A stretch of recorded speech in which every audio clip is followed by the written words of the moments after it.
as it has been for all of our playoff matches, we are tied up 1-1 after the break. So, been a pretty competitive playoff series. Honestly, we don't always get this in Korea. We've had a lot of one-sided matches, even as far back as 2015 in Super League for Korean playoffs. But tonight, tied up 1-1. Very close series.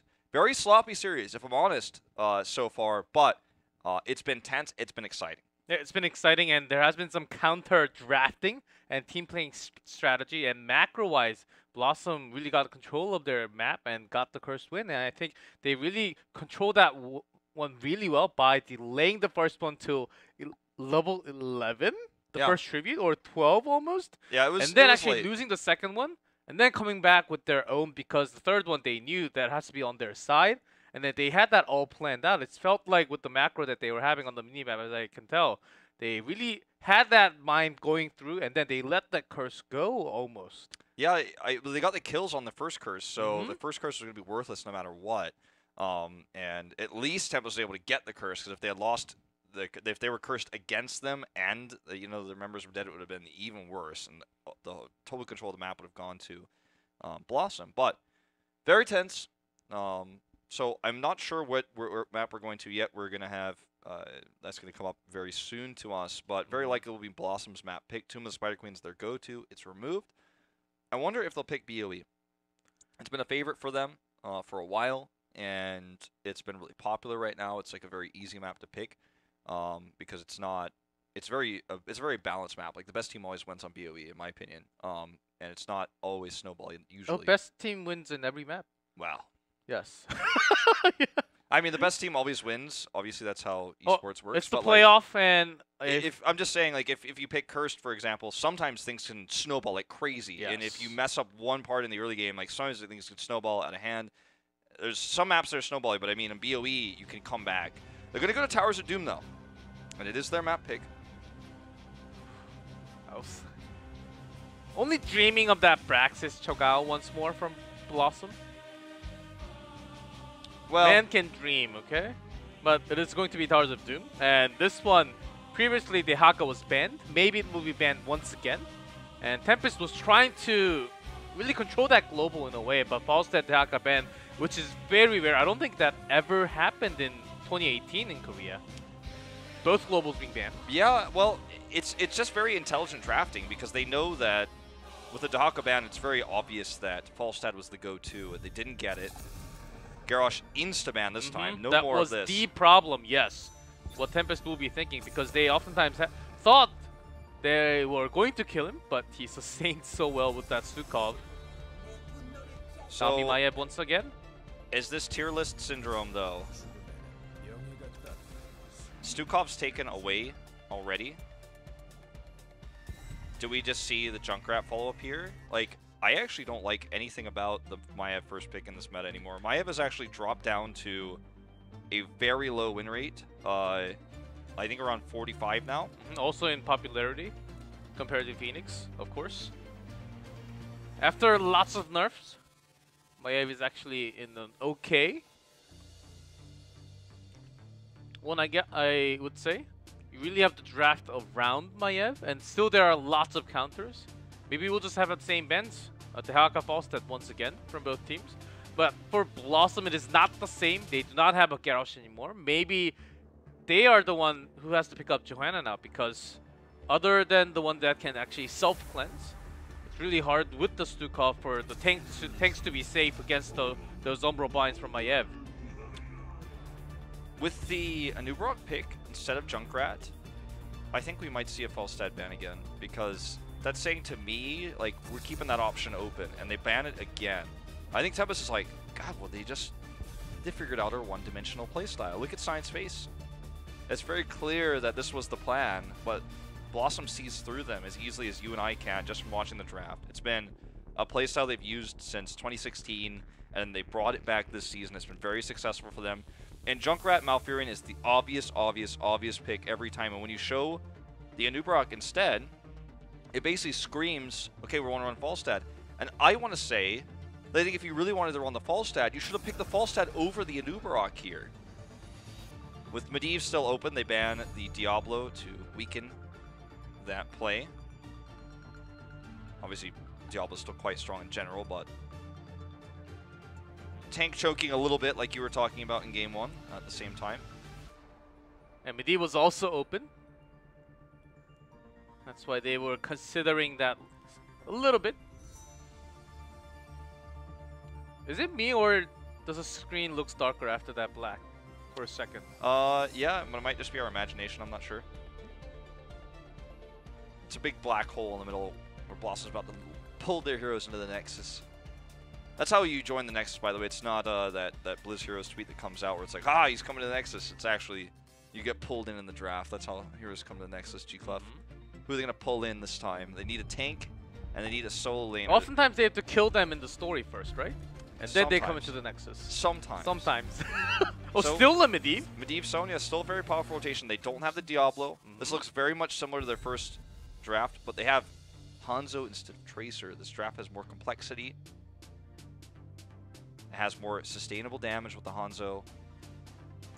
Delay tactics are going to be great with the Medivh, much stronger than they would have been on Infernal Shrines, because on Infernal, you're looking to win a race in terms of defender kills. You're not looking to channel, and Medivh is very strong at delaying channeling, as we've seen so many times. This was the only map he was meta on when he was released. And it's kind of continued to be the case that it's the only map he's popular on for without the Diablo. Medivh burst. This time they have Stukov instead of that Rehgar, providing extra CC. Also, sustain-wise, can contest against Malfurion. We saw that in game 2 already. When Circle Protection is a factor, obviously its cooldown is increased, but when it's a factor, you can help protect long enough for Stukov to spread his heals and get that bio kill switch off. What's going to be the second DPS here is the big question for me. Jaina. First Jaina of playoffs. We've seen a lot of Jaina in the other regions right now, but this is the first time in Korea. And they're going to look to control the global with Dehaka once more. I would also say the first Jaina, I don't think we had a single Jaina in part 2. Maybe in week 6, but ever since that time, where they basically lost Jaina because she couldn't really escape or do as much as damage, this can be a bigger problem for Tempest, because Bursta is basically, Jaina's looking for that burst, but when that Circle of Protection comes in, it's strong. That. Yeah, it's strong against Stukov, but it's weak against Medivh. And you're absolutely right. I don't really like the pick as a result. Jaina started to fall behind because of Stukov, and they're still willing to bring her in after the Stukov pick. This is such a perfect ATC pick as well, because it's the way to pull heroes out of range of Medivh, or to pull them out of safety to get the burst kills onto them, is going to be with the Anubarak dive through. It's going to stun everybody to allow damage coming through before Circle of Protection is available, for example. This is not about Ring of Frost. This is just about Jaina's burst damage. In fact, I prefer even the Water Elemental with this draft, but the ATC pick really helps shut down Dehaka's rotations. It helps shut down dive coming through from Anubarak, and he might be the first to die. Hanzo's going to have a field day if ETC gets power slides off. It's Gondar's best hero. It's the hero he got famous for. Remember, everyone who watches HGC Korea knows, but maybe for some newer viewers, Gondar was pulled last year off of GM. He had never played a professional match until last year, where he was picked up early. And now he's, looking to go to his first big major international event. He's been to Eastern Clash, but wants to go to a global event. Back then it was Stitches only, one-trick pony. Well, Stitches and ETC. Oh, and ETC when Stitches was basically taken away or banned, but other than those, we couldn't really see any other tank play. But within a year, he has grown up this much. Yeah, I remember when he first played Anubarak, we were a little bit skeptical, and then it was those 3 heroes only for basically a whole year, and now he's widened his hero pool. Only 8 heroes in 2018, but still, that's much more than before. So we do head into this level 1 fight. Obviously advantage BlossoM, especially with Jaina using her cooldown on the minion wave. Gotta be careful about trying to take the fight here. Sign just insta-diving out. There was no crazy threat from the side, but ETC was spotted right next to him. Hanatsan going for that quest. Make sure you have the cooldown, and I believe you also use less mana for the slow. Yeah. Sounds like, get me out of here. Well, let's see how this map develops, because in terms of camp clear, neither team is particularly strong. Like, you know, sure, BlossoM has Sonya, but that's all. They don't have speed of clear with that. Sonya's the top laner, and she has to go very far to get to these camps, for example. So, you know, she's going to have control over the neutral camp when Daka's gone, but that's going to be very rare. Tempest rushes over. They commit a lot to this camp clear. They get it. And it looks like they might even want to consider an invade to steal the second one. Dami trying to clear this right before that happens. So this could actually end up being a really cool timing for Tempest to invade after this crashes through. So the main camera is right here. You keep an eye on the minimap and how well the solo lane is going for Sonya or Dehaka, because once that Dehaka joins into the teamfight or Sonya makes it a late rotation because she's losing the camp, will be the big breaking part of the game. Oh, 4-10. yeah. Especially when that first triple altar phase comes up. But exactly as I say, they use this timing to invade. Really well executed by Tempest. Getting the double camps here. Controlling this with the Maiev pick, with CC chains going on to Gondar. He does escape, despite all the damage. He's trying to use his CC to stop the minions from coming through, and actually he's pretty successful. Even the silence prevents that one from coming through, but they take a lot of damage. And even though the sappers don't do damage here, Tempest is, because everyone on BlossoM had to use their cooldowns to stop the sappers themselves. So they just take it down straight up here. And because Medivh was mostly in Raven form in mid this entire time, they're not really losing any soaks. And Tempest is really controlling this early game quite fantastically. I love the execution of this draft right now. Because Medivh is supposed to be paired up with someone else. Once they're left alone, you're basically having a Zarya going for that solo lane. And you're wasting a lot of her value by doing that. Same for Medivh. You need to have your teammates actually be protected to soak up that damage. But because of that, ETC got a lot of damage done already to him. Gondar couldn't really engage. I believe that happened exactly the same in game 1. He couldn't really engage because he was poked and lower than 50 HP when he wanted to go in. Power sliding out most of the time. If that continues in this game, then they will be in trouble once again. Knows how much Medivh can do to delay. Just harassing right now, making sure that this tribute cannot be channeled. Sonya's down here. Daka can come in anytime. This is that global factor you're talking about. So for Tempest, they might end up losing 4 shots here, but they're gaining so much in terms of experience. Good might after this wave come down. Here's a commitment onto Wiz. Most of that damage Not as protected. easy. They don't have a Junkrat anymore, so they actually have to come in. Focusing on the Nasang. Is the target. Does not get blinded, but will get away with the protection. Yeah, really good protection there. Silence comes up. And this is still going to be won by Tempest. I think basically what BlossoM should be doing right now is sending Sonya top ASAP. They want to collapse on the Dami, but he's got the vault. He gets away right before the silence connects there. And they need to send, I think, Wiz top immediately to continue pushing, because this is a lost tribute. You cannot delay this anymore. In terms of the sustain, they were first damaged by Jaina. And Force of Will, still no circle of protection yet. So can only protect one target, and Nasang was caught. He was saved. And if he had died, it was going to be the same result, even worse. But I would say Tempest got what they wanted, and BlossoM, even though they lost the third one, their second one, they still got Sonya sending on top before Dehaka did. So they lost a little bit more, but not the worst case scenario for them. Yeah. It's it's definitely a win for Tempest, but it could have been worse for BlossoM. That's, I think, the best way to describe it. But yeah, not the worst thing. Sapper camp control still going over to Tempest. Probably going to look for another invade after this is pushing towards the core. Root here on top of the portal, limiting the impact. But look at that, silence coming through. Jaina gets caught, no escape, no way out. That was a bit weird, in fact, that we saw just such an aggressive positioning there from Lockdown. So, totally shut down here. First blood in this game goes to BlossoM now. Another portal. Dami is also really out of position. Like, he's going to try to hold that vault as long as possible. Well, there's no silence, so I think he can escape. But in the meantime, they got the sappers, so they got exactly what they wanted. And they got half of his hit point bar down and forced Malfurion over. Malfurion's going to have to take the long walk around now. I think that's a pretty big win. Wiz losing out in the soul lane because he was gone for so long. He's going to clear this before he comes down. He has to rush down, though, as soon as he does, to this double tribute. Or sorry, double altar. They are already behind in core health. 3v4 here means that we could see a commitment in. In fact, Dami does get a great tether there. Rumble Brian connecting with 2. Here's good. Dudu is trapped. No way out. Silence He's going to get the heal, but he gets dragged. Dragged. The root is not even needed. The circle. The He gets protection out comes. the portal, but he is eventually taken out. Well, some interesting observing we had there for a second. Silence here. Not going to be enough to save Gondar either. That's 10 for Tempest. That's the double altar. And this may also parlay into a bell tower. They hit 10, and they're continuing the push. If they get the bell tower,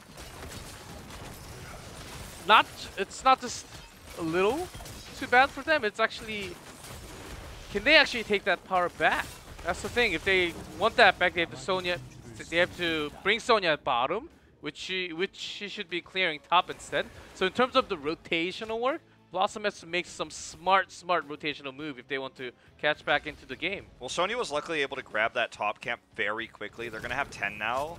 I think that they could take this back. It's going to mean that they're going to lose this Sapper camp here and possibly their own, depending on the timing on that. I think it's maybe like 25 seconds left on that.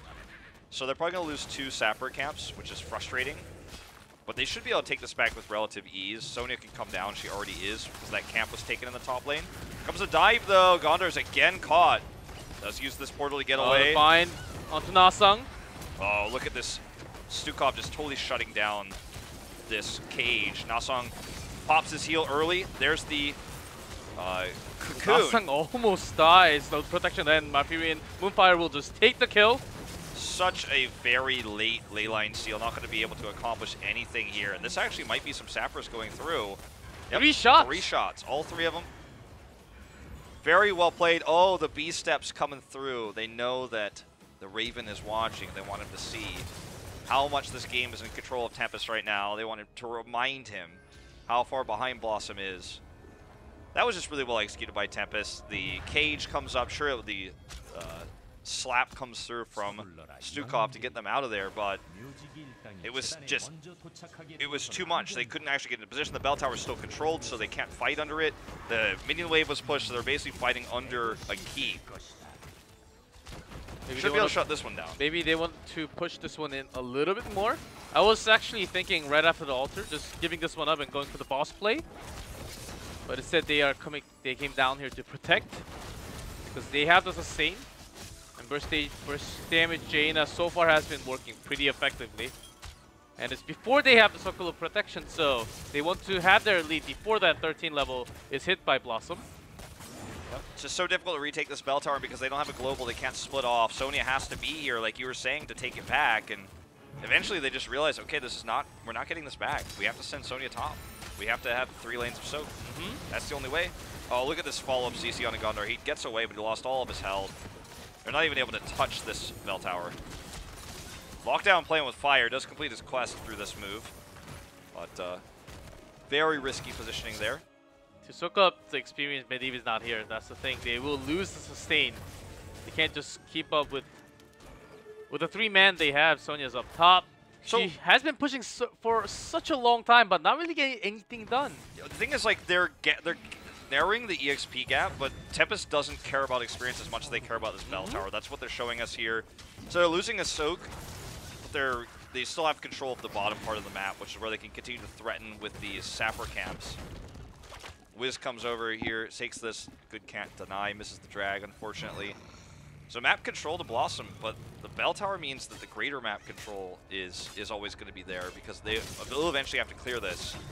So right now, sure, the top push is going to hit the top bell tower, and they have vision advantage here in mid, as well as top. As Tempest was, committing the resource to protect. This is going to be a trade, obviously a better trade for Tempest. But good, uses his global ability again, escorting these sappers in, forcing a bigger rotation than this bell tower again. Even though it's not a bigger, wider perspective of map control, it doesn't look that way, I should say.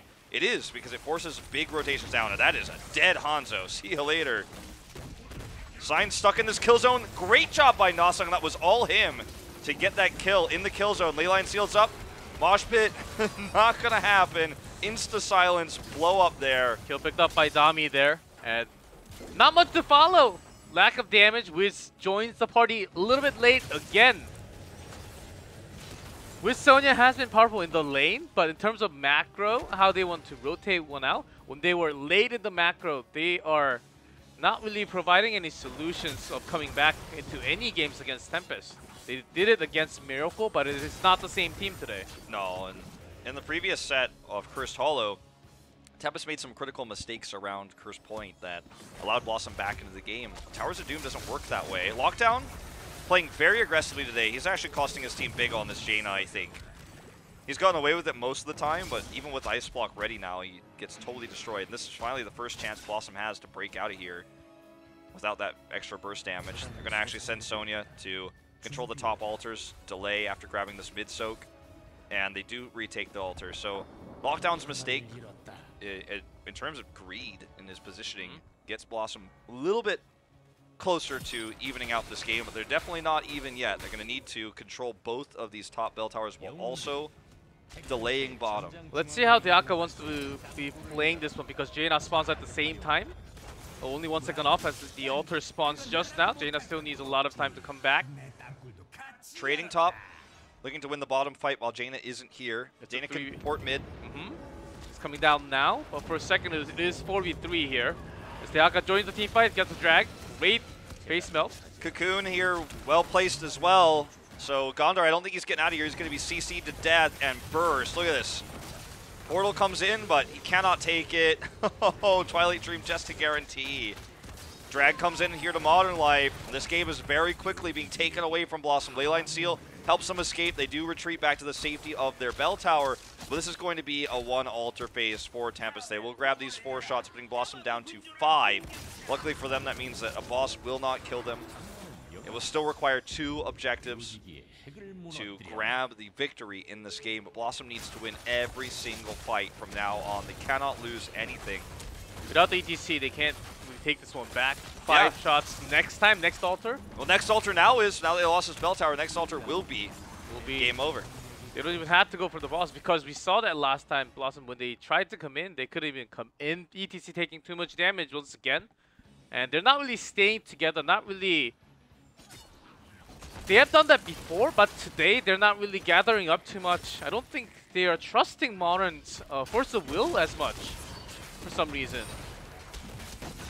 Well, now they do here, but during the team fight, they're all away because Hanzo's in the back line. Sonya's all the way in the front. ETC is already getting blown up. They don't have a comp that can really clump up, like you say, against Jaina. Jaina makes it very difficult, and Hanzo will die so quickly, like you say, so it's tough to get that. When you're standing on a boss circle, when you're stealing that, that's one thing, but... And last time, Lockdown was just overstepping his boundaries. Yeah, Lockdown needs to just play safe. Like, if he plays safe here, they're in a great spot. It's totally fine right now. Look at this. This is death if they end up losing to these sappers. Gondar caught here. Face melt. There's still enough sappers to end the game. They need to clear those as soon as possible. Gondar again with a huge face melt. Leyline only delaying. Wiz is clearing these right now. It looks like they're not going to get a single sapper through, luckily for BlossoM. Chase is on. They're trying to flank. Look at this. Gondar's trying to wrap around. Oh, but the drag comes through. Wiz eating some of that damage. Blizzard's on cooldown now. Gondar spotted. Coming from the side because they want to go closer to the altar. If they even want to poke in to interrupt that channeling. Look at Lockdown's positioning. It's so good this time, contrary to the last time. He got slowed there. They've committed the bio kill switch to that, but there's just no follow-up because his positioning is too good. Gondar protected. Where's the portal? There it is. Medivh gets it off before he's cocooned. Mosh on top of this. Silence coming through. Tether comes down as well. Lots of heals coming over from Stukov right now. Ice Block used early. Wiz isn't doing anything. Lockdown. Will he survive here? The Elemental is buying a lot of time. The silence comes down. He bursts through. And that's going to be the wipe. That's going to be game. Tempest is going to take match point here now off of this Towers of Doom win. All they have to do is channel. That's game over. They're going to take the lead now, 2-1. Water Elemental and Jaina surviving through that was a big one. Twilight Dream hide the MVP, providing that silence onto multiple targets. The mosh pit was not the biggest one, only catching the Haka. Gondar was feeling way too quick. He had to do something. Just pressing that R button was not the answer right there. Trapping that Dehaka was even cancelled by that Twilight Dream. Big silences, and the teamwork is very off right now. They need the teamwork with the Medivh, but once that's not there, Circle of Protection not really doing too much to protect or do damage. at all, with the Arcane Explosion even. Yeah, I thought the Water Elemental pick was so perfect. Medivh can counter so much of the damage with his protection. You have this low cooldown slow. You're able to help peel for yourself even with the Water Elemental, as we saw in that last fight. Take a look at the damage here. Lockdown, very aggressive. Also, died twice because of that. But pulls up 50k damage, more than Hanzo here in this game. And they just controlled the map. It's not about the hero damage. These stats are really meaningless compared to the bigger picture of having that bottom altar controlled, or sorry, bell tower controlled for so long. I personally want to call this an upset. That Tempest is controlling the series so well, given that they looked very sloppy in the last few regular season matches, but they look good tonight. And playoffs is such a cool thing that we have in esports, because in regular season anything can happen, right? Because there's no immediate consequences. But on playoff days, Miracle taking the win over Gluck yesterday, starting off the series with the win over BlossoM, looking really strong. And now, Tempest comes in with a weak record in part 2. They went from first down to third. They had a weak record. They had to defend themselves here in this series to go to mid-season brawl. And most people predicted they would not do it. Even though they were the stronger team and still technically ahead in the standings, BlossoM looked to be the better team. But tonight they are not. Tempest is outplaying them. Yeah, they are breaking through that Medivh comp that BlossoM loves to use. They were destroyed by it the weekend before, but still having that answer against them. I think focusing down onto Gondar, just banning that Garrosh seems to be the right answer. Once they let that one go through, they lost that Cursed. And having him on the ETC is not as powerful because he's the only one.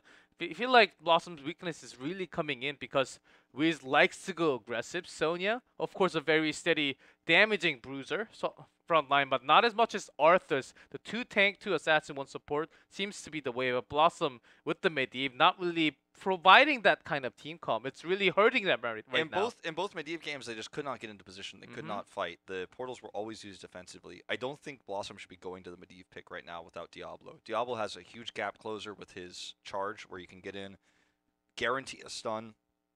Sometimes get the follow-up stuns there with Sonya. She's on the squad. And then you can get picks, because Diablo does so much damage. ETC doesn't have the same range, doesn't have the point click, and also does not do damage, whereas Diablo's auto attacks really hit hard. Diablo's tankier than ETC. He has better health regen than ETC. Doesn't have the armor that ETC has, but that's only temporary. That's not what's really important. I think that Diablo being banned in both of these games means that the Medivh comp just cannot function as well. And I don't want to say that the Diablo comp is required to run Medivh by any means, but with how well Tempest is playing around the Medivh right now, especially with the Malfurion picks that we're seeing, I think you need that Diablo to make this worthwhile. Oh, can BlossoM, do they really have anything else? They were the ones actually banning that Falstead because being a little bit scared. I don't think Tempest was really concerned after picking that Dehaka up because they were not banning that Dehaka. Can Wiz switch his play to go to a global one or even a tankier one? I think Tempest is baiting every single role that BlossoM wants to do. It seems like they are getting their comfort picks from BlossoM, but Tempest knows that's going to happen, and using that against them, they're controlling the macro in a way that Wiz stays in the top, they're winning the 5v4 at the bottom, and they have the global also, so Dehaka doesn't stay as much, but does the exact same thing even better than Sonya. So that's why they're really controlling the macro this entire series right now. Yeah, total control right now. Some mistakes there from BlossoM, but the Medivh doesn't work against this type of comp when it's played this well. I mean, that's as basic as there is for analysis on Game 3. In terms of maps, we have Sky Temple and Tomb banned, of course.